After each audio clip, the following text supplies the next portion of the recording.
Fala pessoal, nesse vídeo de hoje eu vou trazer para você a análise de uma partida que eu joguei recentemente, joguei na última semana, contra um misterioso jogador que aparece ali como número 1 do ranking do chess.com do Brasil. E é um jogador extremamente forte que está ali com seus 3.200 de rating. Quando eu joguei com ele, nessa partida ele estava com 3.174 e hoje, olhando ali na conta dele, ele já tinha passado os 3.200. Esse cara é o tal do Lembic 407, um cara que é realmente uma máquina ali de jogar Blitz, um jogador muito forte, tá com um rating ali próximo ao rating do Carlsen, para você ter uma ideia, e ninguém sabe quem é esse jogador. Eu chuto que é algum grande mestre aí com mais de 2.700 de rating feed, provavelmente até mais do que isso, que tá usando ali uma conta secreta com a bandeira do Brasil. Mas não faço ideia quem seja. Eu vi até uns vídeos do Rafa Chess, ele até analisou essa partida para o canal dele, e ele talvez está mais próximo ali de descobrir quem seja esse jogador, mas eu, sinceramente, não faço ideia. Fiquei até curioso, vou tentar pesquisar aqui para descobrir alguma informação deles. De repente você sabe alguma coisa, ou então você tem alguma ideia de quem seja, deixa aí nos comentários para eu saber. Vamos tentar aí desvendar esse mistério.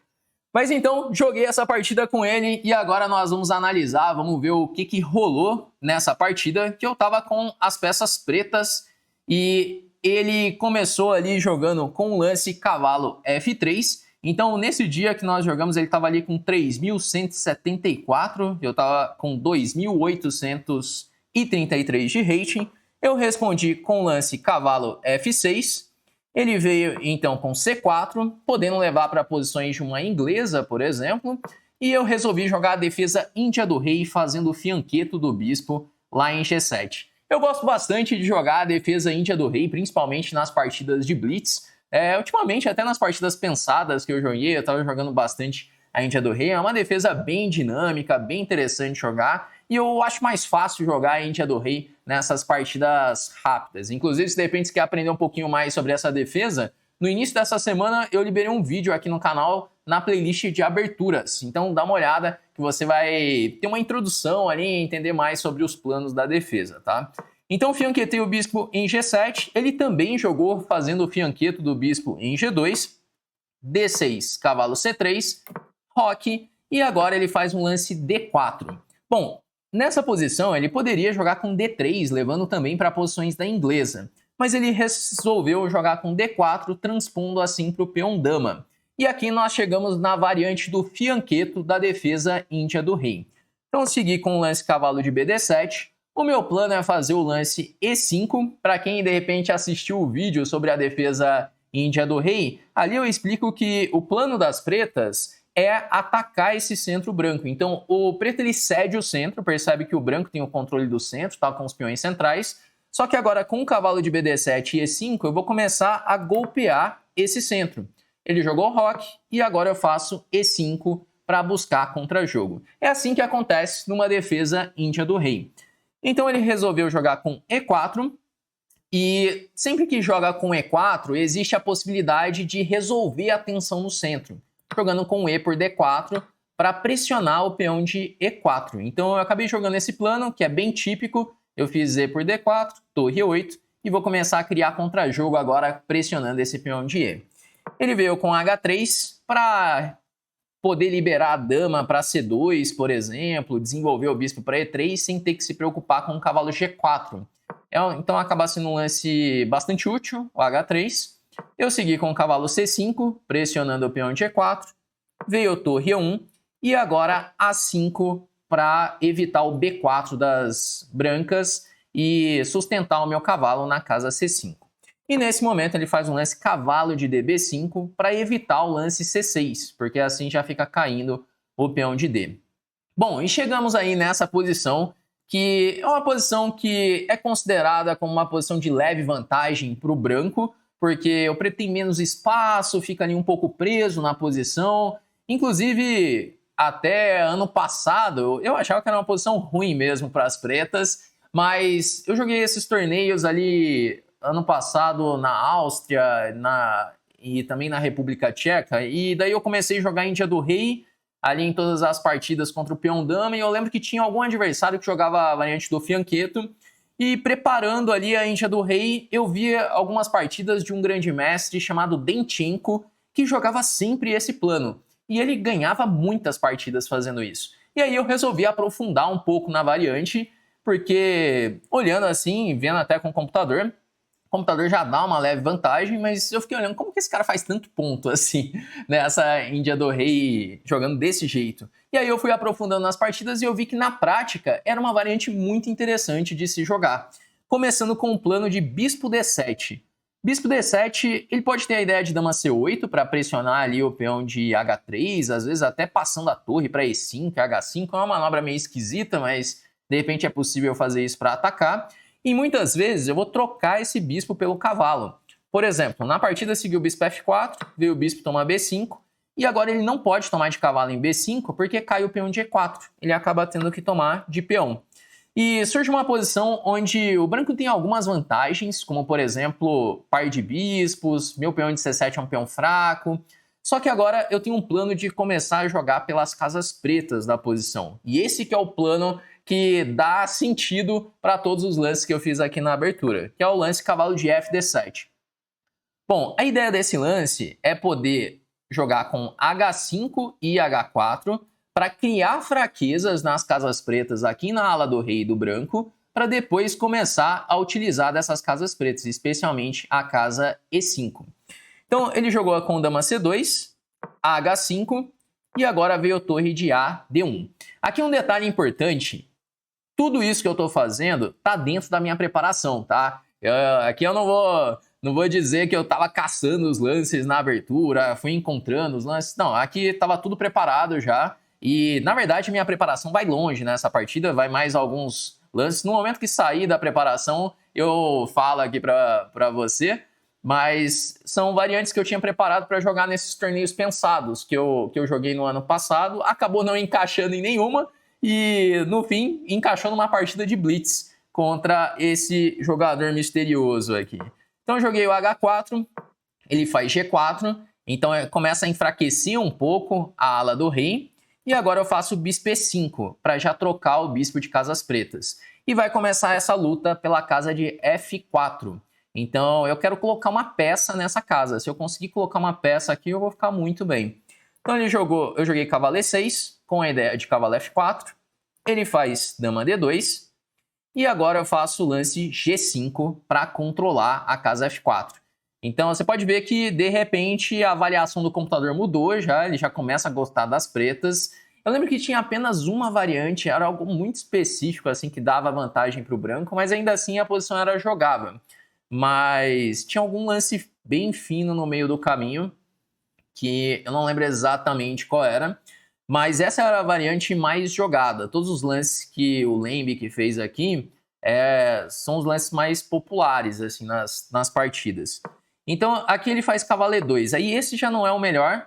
Aqui era melhor ele jogar com cavalo D5. Cavalo D5 vigiando a casa F4 de uma forma mais ativa.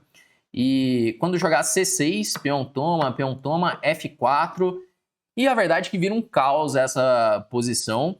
E ainda eu tenho mais alguns lances preparados aqui. Eu lembro que eu acabei aprofundando muito nessa variante, mas essa era a variante mais crítica. E aí vai uma confusão, vários lances de computador até lá na frente. Eu acredito que o preto consegue uma posição interessante. Mas ele veio com o cavalo E2, e aí eu faço dama F6, e de repente eu ganhei a luta da casa F4. Então estrategicamente a posição ficou muito boa depois desse dama F6. Ele vem então com torre F1 e agora eu coloco o cavalo lá na casa F4.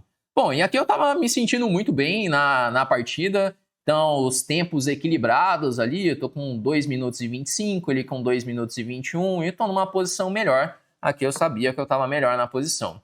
Veio então torre C1, torre C8, defendendo o peão de C7, ele faz B3, e agora eu fiz cavalo F8, manobrando o outro cavalo ou para E6 ou para G6, aumentando o meu controle da casa F4. E ele fica com um problema estratégico que é o bispo de G2, que esse bispo ele não joga nunca. Ele jogou então tomando em F4, eu tomei de peão, F3, e agora eu faço cavalo E6. Bom, tá uma posição bem desagradável para ele, com esse bispo morto lá em G2. Vê que a barrinha começa a subir, a vantagem das pretas começa a subir, o meu bispo joga, o bispo dele não, tá cheio de fraquezas. E aí eu fui melhorando aos poucos. Ele jogou torre D1, eu fiz torre A8, com a ideia de fazer A4 para abrir a coluna A, bispo F1, A4, B4 e agora A3. Esse peão em A3, em muitos finais, ele pode ser uma vantagem, porque é um peão que está bem próximo da promoção. Então por isso que eu já joguei o peão lá para 3. Inclusive você vai ver lá na frente que esse peão ele acaba sendo bem importante. Bom, seguiu aqui rei G2, torre C8, cavalo C3 e agora eu faço C6, que eu quero começar a abrir a posição, pois o rei dele está bem mais exposto do que o meu. Então comecei fazendo essa ruptura, ele tomou de peão, joguei B toma C6 e agora ele faz B5. Bom, e esse lance começa a criar problemas sérios aí para ele, porque ele está abrindo a posição de um jeito onde as minhas peças vão acabar entrando para atacar o rei dele. E aqui eu fiz torre B8, não é o mais preciso, aqui o computador já fala do lance bispo por C3, né? Depois com a análise, você olha, tudo faz muito mais sentido, né? Então torre C3 toma em B5 e a posição é desesperadora aqui para ele. Se ele jogar a torre por C8, torre C8... Então, acredito que não dá nem para jogar bispo por B5, porque tá levando dama B2. Aí aquele peão de A3, ele acaba se tornando um tema tático da posição. Tá vendo? Torre C2, tá completamente perdido aqui. Mas não vi esse lance, inclusive foi gastei tempo, ou não gastei tanto tempo nessa posição, mas teve um momento por aqui que eu comecei a gastar mais tempo. Eu joguei torre B8, torre C2, cavalo D4, torre C1, e agora eu faço dama E6. Bom, aqui um problema começa a surgir na partida, que a posição em si, ela tá muito boa. Tô com uma clara vantagem, só que o tempo tá começando a ficar esquisito. Que eu tô com 57 segundos e ele tem 1 minuto e 41. Ele já tá com uma boa vantagem de tempo. E assim, uma coisa que impressiona nas partidas desse cara é que ele joga muito rápido. Mas é muito rápido mesmo. Então... mesmo quando fica inferior na partida, fica pior ali, ele tá sempre com uma vantagem de tempo muito grande. Então, ele jogou aqui bispo D3, tomei de cavalo em B5, bispo B5, peão toma, e agora ele faz cavalo D5. Bom, e a questão é, eu tô ganho na partida, tô com uma vantagem quase decisiva já. O bispo controla todas as casas do cavalo, o rei dele tá pior do que o meu rei. Eu preciso encontrar uma forma de invadir a posição. Então eu joguei torre C4 com a ideia de poder dobrar na coluna C. Ele jogou torre C2, torre C8, torre C1 e agora eu faço rei G7. Bom, é aquele lance de blitz para meio que você não sabe o que fazer ali, como progredir, faz um rei G7 para ver o que seu adversário vai fazer. Ele jogou dama E2 e agora eu faço torre C5. Fiquei ali mantendo um pouco a tensão. Torre toma, peão toma e agora veio dama por B5. Bom, a verdade é que a posição ainda está complicada, né? Ele foi encontrando ali recursos na posição, mas está mais difícil de jogar com as brancas. Eu faço agora a torre B8 para a torre B2. Ele podia até tomar em C5, segundo o computador, era o lance, mas muito sangue frio de fazer isso numa partida de 3 minutos, já que está chegando torre B2. Ele voltou para C4, só que aí a posição dele começa a ficar perdida. Veio torre B2, torre C2 e agora dama C6. Bom, a posição tá caminhando bem, eu sei que eu tô ganho na partida, é aquele tipo de posição que você sabe que com mais tempo vai conseguir ganhar a partida, que precisa só caprichar, acertar mais um lance aqui já. Só que eu tô com 20 segundos e ele tá com 1 minuto e 13 na partida. Ele jogou então cavalo E7, eu faço dama B7, cavalo F5, rei F6, e agora ele faz um lance torre E2. Bom, e esse é um momento bem decisivo da partida, onde eu estou numa posição ganha. E tem um lance que já arremata a posição. Tenho que ser sincero que não passou pela minha cabeça. Com 13 segundos ali, eu não estava conseguindo já ter tempo para calcular de forma concreta. Né? Aqui já estava mais na intuição. Você bate o olho no lance e faz. Né? Então, com mais tempo, daria para ver o lance ou dama B5 ou dama B4, os dois lances com a ideia de poder desviar a dama e levar para um final onde o peão passado de C, ele vai acabar decidindo a partida.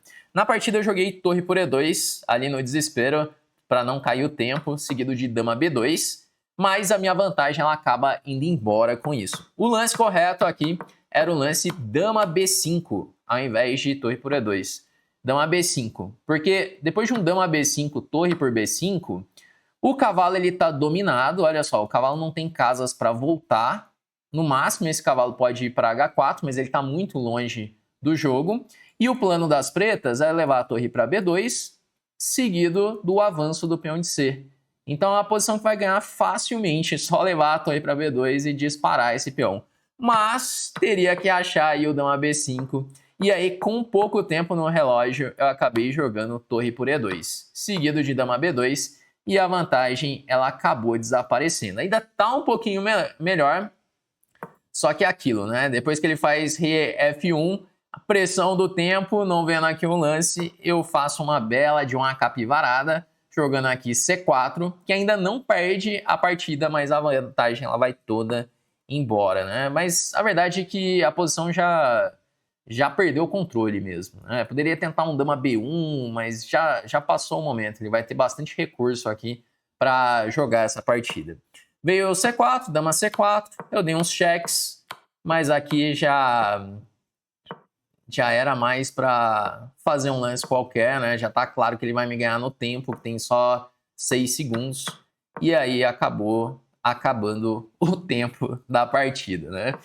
Bom, uma enrolada ali que eu acabei levando, mas o cara ele soube administrar bem melhor o tempo, né? Você pode perceber que ele estava com 1 minuto ali de vantagem, e nas partidas de Blitz o tempo é um elemento muito importante. Não basta você ficar numa posição ganha, você precisa ter tempo para ganhar a partida. E, meu amigo, esse cara joga rápido, viu? Ele joga muito rápido. Eu cheguei a jogar outras partidas com ele também, e sempre ele achando lances muito bons e muito rápidos. É um jogador difícil de enfrentar.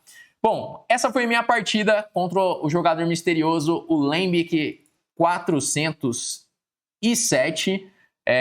Deixa aí nos comentários o que você achou, se você gostou, deixa aquele like aqui no vídeo também. Se você tem alguma ideia de quem seja esse jogador, também me conta por aí. E se de repente você quer aprender mais sobre xadrez, quer evoluir no jogo, aprender mais sobre aberturas como essa que eu mostrei aqui e outros elementos do jogo, eu quero aproveitar para te apresentar aqui a nossa escola de treinamentos de xadrez, que é a Chessflix. Lá você pode ter aulas comigo e com outros grandes mestres, ter acesso a uma série de treinamentos, inclusive as nossas trilhas personalizadas para cada nível de jogador. Então, se você quer evoluir no xadrez, o melhor lugar é na Chessflix. E para se tornar aluno, basta você entrar para a nossa lista de espera, o link está aqui na descrição desse vídeo. Lá você já consegue baixar o aplicativo da Chessflix, ter acesso a algumas aulas gratuitas e assim que abrir uma próxima turma você é avisado primeiro, beleza? Bom, então é isso, galera. É esse vídeo que eu tinha para trazer aqui para você hoje. Espero que você tenha gostado e a gente se vê no nosso próximo vídeo aqui no canal.